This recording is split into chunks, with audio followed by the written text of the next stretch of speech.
আগামী দিন থেকে কাজী কামালের বাইরে কোনো কথা হবে না, হতে পারে না। মাগুরায় নিতাই রায়কে বয়কট করে কাজী কামালের সাথে একতা ঘোষণা। 23 আগস্ট সন্ধ্যা 7:30 সময় ঢাকা কেরানীগঞ্জ কেন্দ্রীয় কারাগার হতে মাগুরা 2 আসনের সাবেক সংসদ সদস্য ও জেলা বিএনপির সাবেক সভাপতি কাজী সালিমুল হক কামাল কারামুক্তির পর থেকে মাগুরার হাজার হাজার নেতাকর্মীরা তাকে ফুলেল শুভেচ্ছা জানা।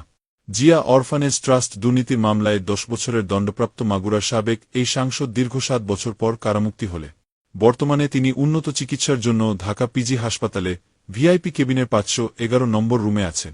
সেখানে মাগুরা শালিখা থানার সাবেক উপজেলার চেয়ারম্যান মোজাফফর হোসেন টুকু ও সাবেক মোহাম্মদপুর থানার উপজেলার চেয়ারম্যান জাহাঙ্গীর আলম খান বাচ্চুর নেতৃত্বে হাজার হাজার নেতাকর্মীরা এসে ফুলের শুভেচ্ছা জানা।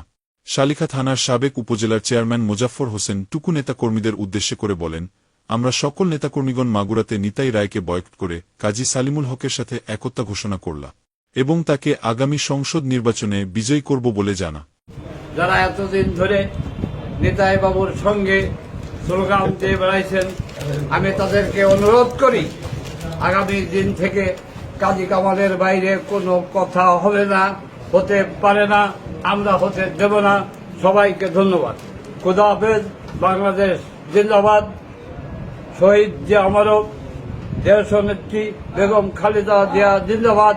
আমাদের প্রাণপ্রিত নেতা, আগামী দিনের রাষ্ট্রনায়ক জনাব তারেক রহমানের নির্দেশ মতো আপনারা চলবেন।